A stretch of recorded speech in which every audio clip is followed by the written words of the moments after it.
Well, hey ladies, today I'm really excited. I have Jordan Daly with me, and she is going to share with us 3 principles for Christian dating.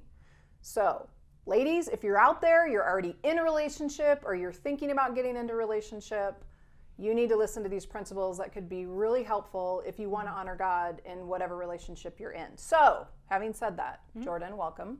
Thank you. I would love for you just to briefly share how you met your husband, how long you dated, what's happened since then. Yeah, no, for sure. Oh, yes, definitely.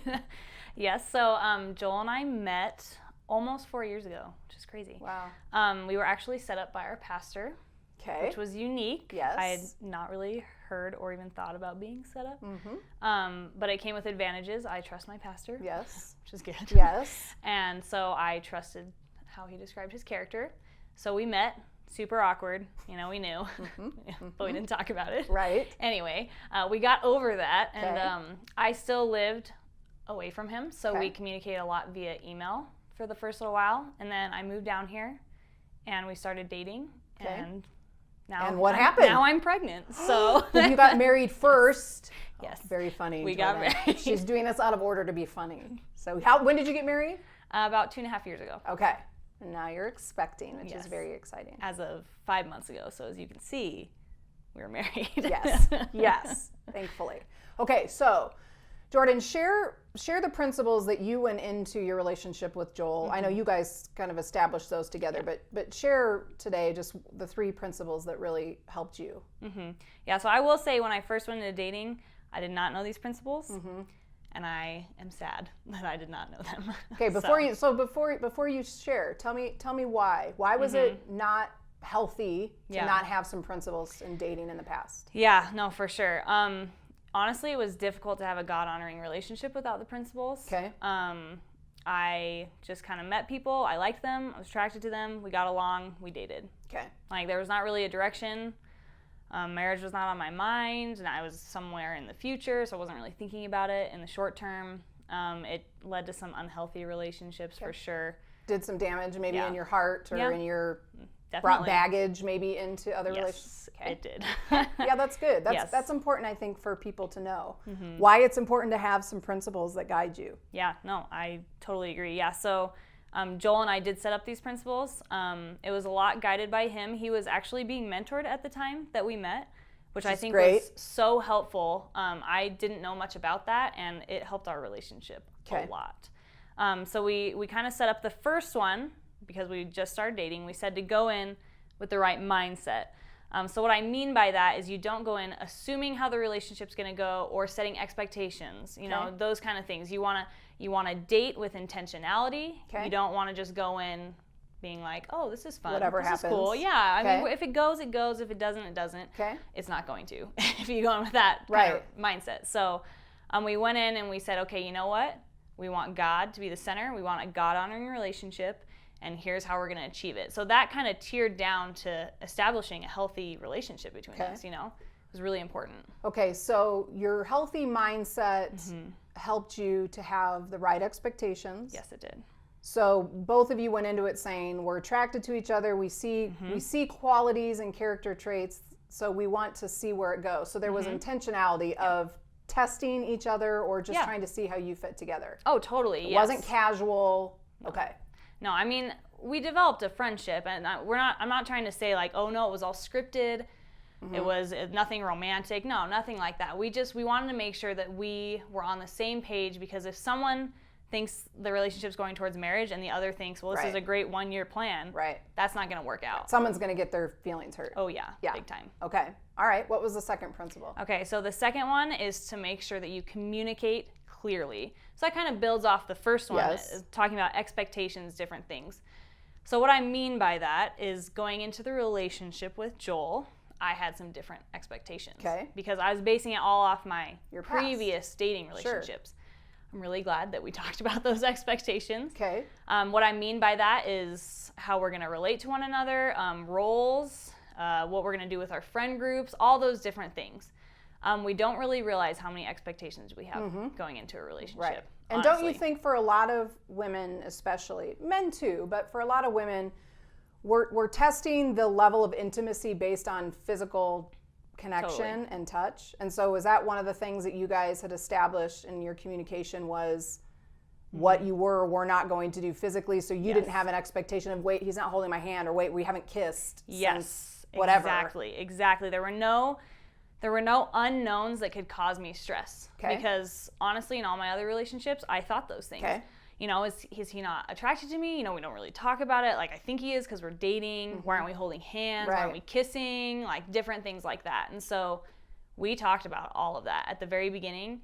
But we also, one of the other aspects of communication is how you react to the other person communicating with you, which I think is a really big part of it. So if during those conversations, if I had been like, whoa, hold on, I want to do this. Like, I reacted very emotionally, I got defensive, those kind of things, that was unhealthy. And so I would say to try and react in a way where you're really considerate of the other person's feelings and really try and see their perspective. Not just thinking, whoa, wait.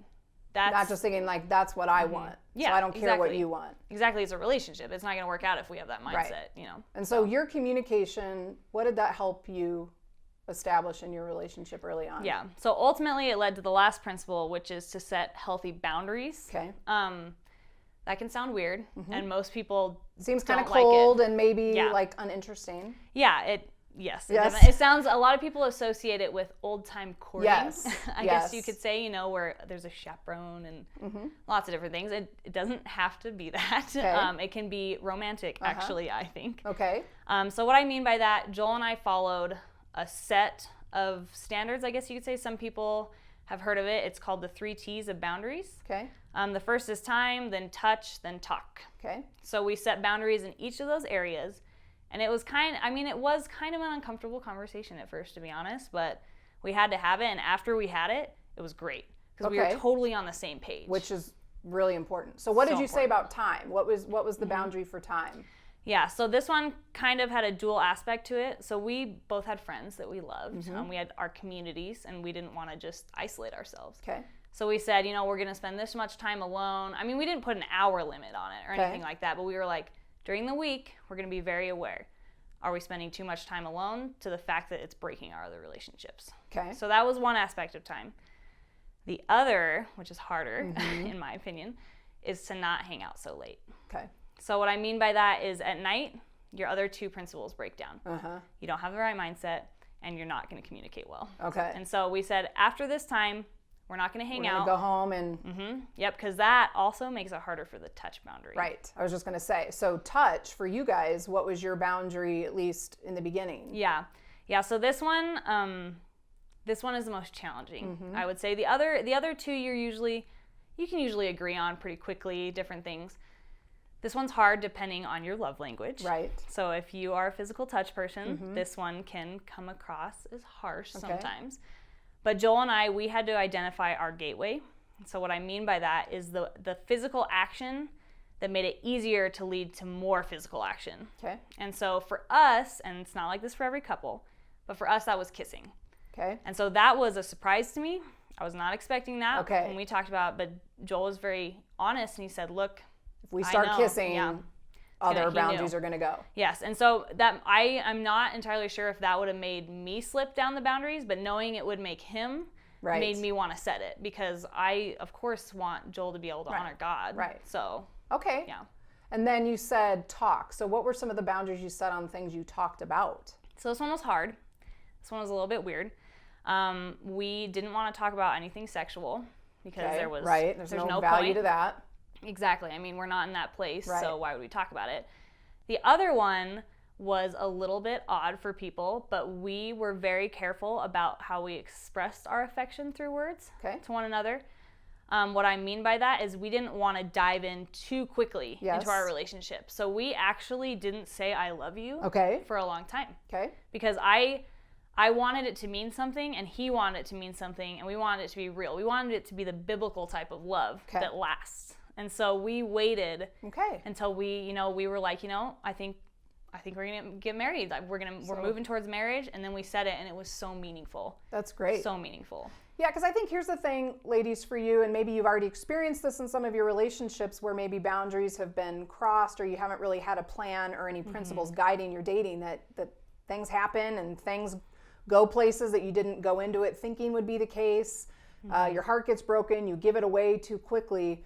Yeah. So all of these principles I think are really good for people to think about in dating. Yes. To have the right mindset, understand that dating should not just be some passive thing that you're just doing for the sake of it. That what honors God is that it, that you don't spend time one-on-one with someone unless there's something potentially that could grow there. Yes, I totally agree. And then to communicate very clearly to get to that place where you're having those conversations on the 3 T's, which I think are really, really good and helpful. So I hope this is helpful for you.